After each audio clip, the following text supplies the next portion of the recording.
All right, we're live. Man Cave Archives talking about Kojima Productions' new game today after their art director, one of the art directors, Yoji Shinkawa, basically just made a non-reveal of saying that they would be revealing something soon. And the new Transformers movie, also a bit of a non-reveal, and them just saying that they're working on a new movie. Definitely want to talk about Kojima Productions first. Hideo Kojima of Metal Gear Solid fame, more recently of Death Stranding fame. You know, normally pretty exciting anytime he puts his hand into the video game industry. He's normally making really quality products.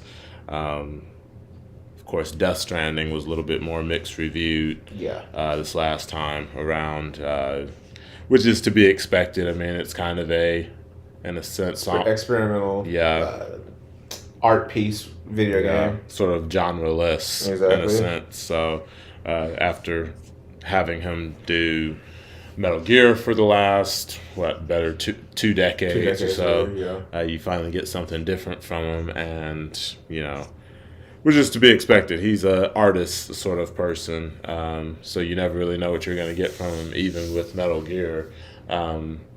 Those games were almost more like movies or series than just video games altogether, as it seemed to focus as much on the cinematic story as it did on the actual gameplay. So I was actually watching, one gamer who took the time to put together all the videos of Metal Gear Solid 4 Guns of the Patriots, and that video on YouTube is like 7 hours.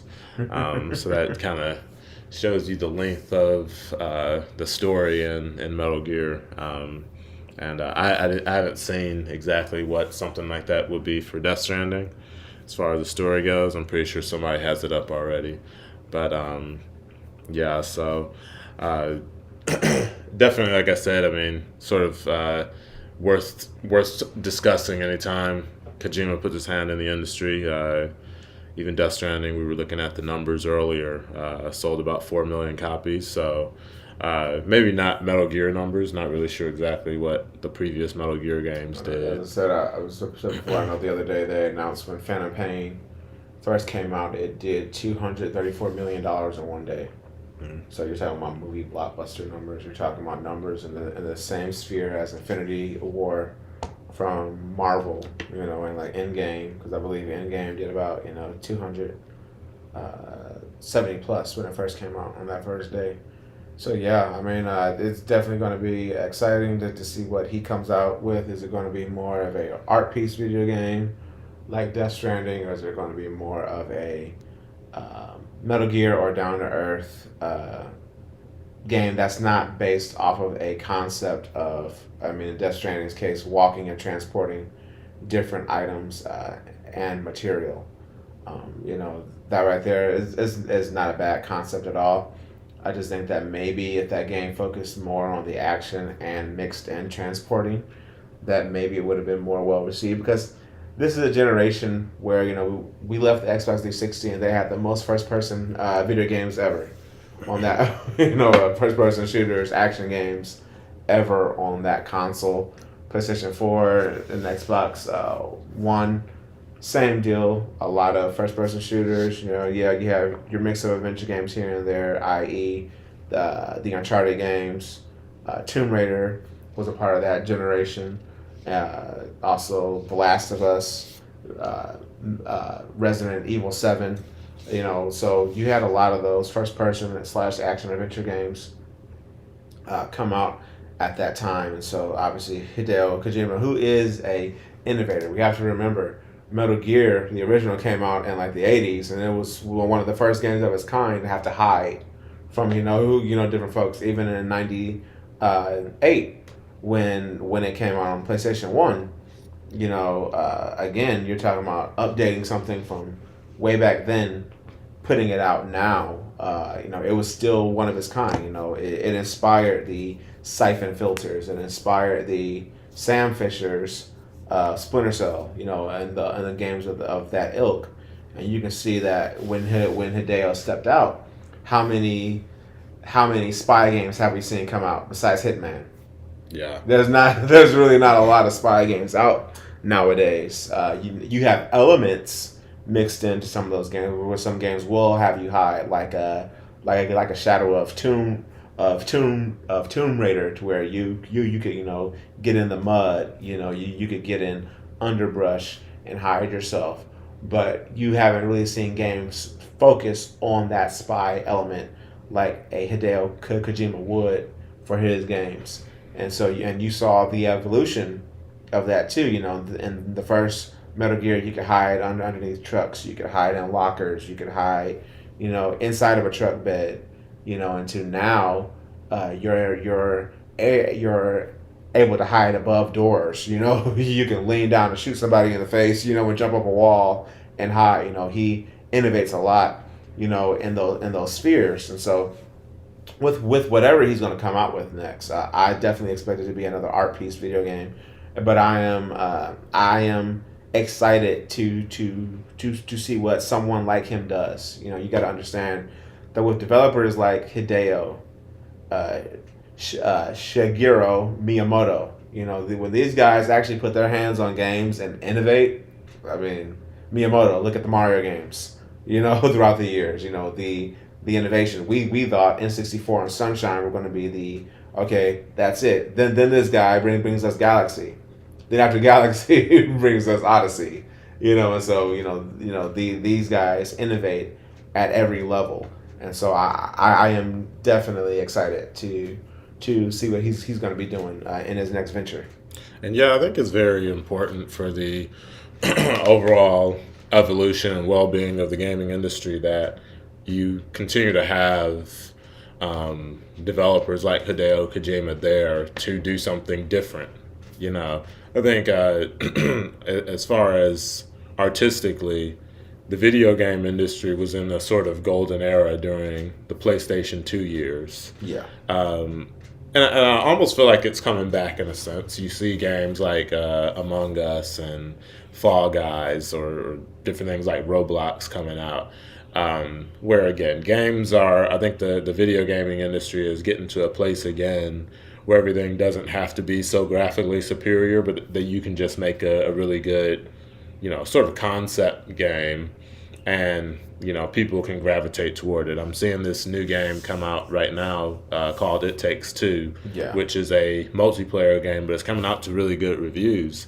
And so, but again, back to Kojima, I think it's really important to have individuals like him in the gaming industry who decide that they're not going to simply make a game like everybody else wants them to make a game.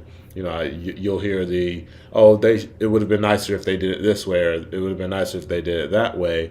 But, if they did it this or that way, well, it would just end up being another game like another developer would make. Exactly. And so you need those individuals who, they might not sell to the masses, but it broadens, it gives the gaming industry a better variety than just being able to say, oh, I'm playing this game which plays like this game, and then we end up back in the PlayStation 3 sort of Xbox 360 era where again everything felt like a first person shooter.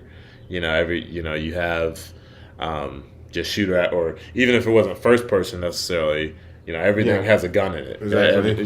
Your primary anything you do is shooting somebody. So I think it's very important that the gaming industry continues to have games in it that push different concepts, that don't only play one way, that it's great that you can have those great graphical experiences. Definitely looking forward to Sony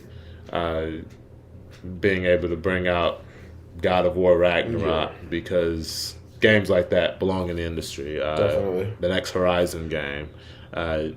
definitely love those really good looking experiences, but also just really enjoy the experiences like a Hollow Knight. Yeah.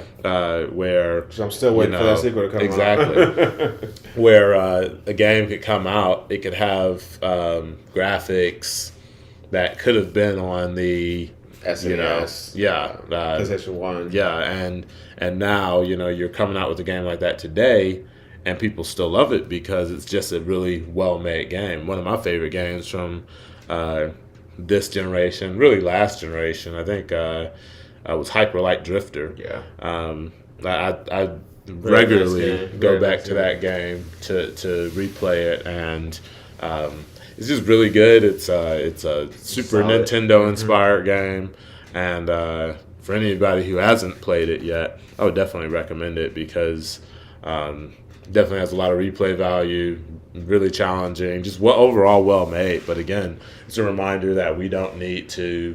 Every game doesn't need to play the same. Number one, this game is very unique in my opinion, but and it just gives everything a variety. It's one of one of the reasons why I love a game like Super Smash Bros. Exactly. It's a fighting game, but nothing like Street Fighter, nothing like Soul Calibur, nothing like Tekken or Mortal Kombat. It's something that own identity. Yeah, and every new character they adds another layer to the game. Yeah. Where it's like no character plays like this character. Exactly. So I think it's definitely exciting to hear that Kojima and the boys are back at it again, working on something different. And definitely looking forward to whatever they have in store. Exactly. You can find the original story on comicbook.com. I always like to cite our source, so that way no one thinks that we're just, making junk up. You can go to comicbook.com and find the story. Again, one of the art guys working on it, Yoji Shinkawa, was the one who said that they might be ready soon to reveal what they are working on. Yeah. So. Yeah, we're going to move on to talking about the next Transformers. Transformers has definitely had a bit of a convoluted history in the movie industry.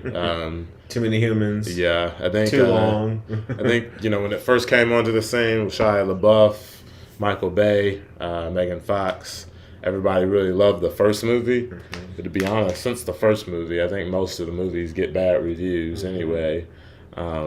I personally liked all of the Shia LaBeouf era movies. Although I will say the disclaimer on that is that I've only ever seen Transformers Revenge of the Fallen and Dark Side of the Moon once a piece. So I don't know if I watch them again today how much I might actually still like them. Yeah. I might not like them at all, but definitely never even actually gave Extinction or I don't even know what all the newer ones were even called. I forget what the fifth one was called, but it was forgettable. I was I was in theaters literally upset. Like, this movie is really 2.5 hours long. I think the part that did it for me and most other people was seeing the Transformer ride on the back of the dinosaur on the poster, and it was just like, this seems a bit over the top. So. We're doing this now, medieval now. We're riding with swords. Yeah, come on. But yeah, I think so. Again, this story comes from the Hollywood Reporter. I'm just gonna read a little bit of it so that way you guys know exactly what we're actually talking about. New Transformers movie in the works from Charm City Kings filmmaker Angel Manuel Soto. So it reads, get ready for more Transformers. Paramount Pictures has made a blind script commitment to develop a new feature based on the popular Hasbro brand. Marco Ramirez, the showrunner of Netflix's Marvel show The Defenders, is set to write the script, while Angel Manuel Soto, who directed last year's teen drama Charm City Kings, is attached to direct. Long line details are being kept deep in the circuits of Cybertron, but it is known that the project is being developed apart from the universe of the main line of Transformers films that Paramount has been making since 2007. The studio, along with E1, is now in active duty on a seventh Transformers project directed by Creed to Helmer Stephen Cable Jr. The line includes 5 Michael Bay directed movies, plus the Bumblebee spinoff directed by Travis Knight. The project is in early development and it is unclear who will produce. It is expected that Lorenzo de Benaventura, Don Murphy, and Tom DeSanto, who have acted as producers on all the film projects, will be involved. Paramount has no comment. So, obviously, as my brother said, I remember the first time we saw the first Transformers in the movie theater, 2007. Really liked it. Only complaint was that Optimus got beat up the whole movie, and even though I appreciated, Joshua Dumas, Tyrese, and all of them inside of it, wanted more Transformers, and ultimately Revenge of the Fallen gave us a lot more Transformers. There was action. First scene in the movie, the giant Transformer on the big tire, rolling through China. Obviously right after that, the next big action scene is Optimus versus Starscream, Megatron, and another unnamed Decepticon in the fight called The Woods, as everyone calls it. And then it's pretty much from set piece to set piece. They're going around the whole world, Egypt, Cairo, all of those places. So it did give us more Transformers, but the story kind of suffered for it in that movie. And then you have, to me, which was the sweet spot, Dark of the Moon. I think that's the best one of the original three. As I said, it hit that sweet spot to me. How you had story, action, some more story, then action, and then action. And so to me, that movie to me flowed the best out of the original three. Extinction, it was all right. I think one of my biggest issues with those movies, as my brother and I discussed off stream, was that Optimus is always in peril. Optimus is always about to die, and so when you have it to where, the fifth one was called The Last Night.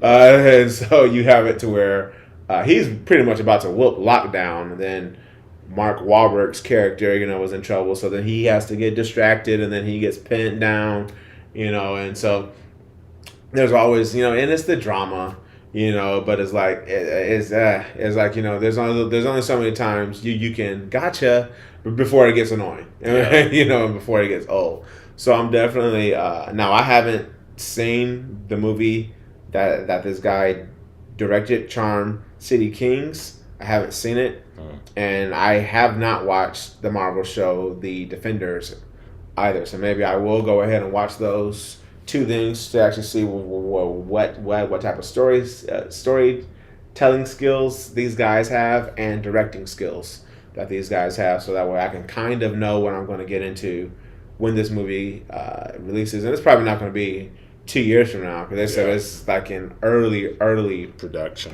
right now. Yeah, so it's going to be a few years before we even see anything materialize in this movie. It's definitely good to see, at least. I know one of the movies that they say was pretty good more recently was the Bumblebee movie with Haley Steinfeld. Haven't seen that one. I wanted to, but I haven't had a chance to see that one yet. But that one actually came out to have pretty good reviews from critics. I always like to check the website Metacritic, because they give you a sort of collage of reviews and the average score from basically every reviewing source that they account for. And that one normally gives, in my opinion, a pretty fair rating. Sometimes movies are a little bit lower than I think they should be, such as Avengers Endgame. I think only got a 69 or something. Yeah. While Infinity War got a 73 or a 74, I believe, which is pretty fair for Infinity War, I think. But although, in my opinion, the movie is a 9 or so, both of those. But regardless, I think that's pretty fair metric for pretty good movies. And so it was, like I said, nice to see that they were at least able to do something good with the Bumblebee movie, because for the longest time I think everybody's been saying how trashy the Transformers movies have been. But that's also, again, one of those disconnects from the critics to the fans, where the fans obviously don't feel that way because they keep going to see the movies. Talking about $1 billion franchise. Yeah, so, and even though the later Transformers movies aren't doing as well, you're still seeing pretty good sales from the movies, whereas critics are been saying the movies are trash. So maybe the fans just don't agree with the critics as much. But I think Transformers has always been one of those movies where it's like, it is fun to watch. Exactly. I mean, it's a lot of explosions, lots of action, lots of, great special effects. Mm-hmm. Talking about that's Lucasfilm. That's Industrial Light and Magic. Exactly. Who do like special effects on those things, and even those movies still to this day they still stand up. I mean, it's not like they look like trash. Exactly. Today. It's not like looking at a 80s movie and then looking at a 2005 movie. Those films, special effects. Still, I mean, to me, those special effects look way better than the Spider-Man 3 special effects. Spider-Man 3 was just a terrible movie. But, the special effects department from Lucasfilm always does a excellent job. Yeah. So, definitely would like to hear you guys' thoughts on a new Transformers movie, whether you think that they should still be making them or if you're kind of tired of them. What are also your thoughts on the newest Hideo Kojima game coming out of Kojima Productions? Sounds like they're still looking for publishers right now, as they are an independent studio. So if you guys would watch, leave a comment, share it, subscribe to it, and I will be back at you guys in a little while.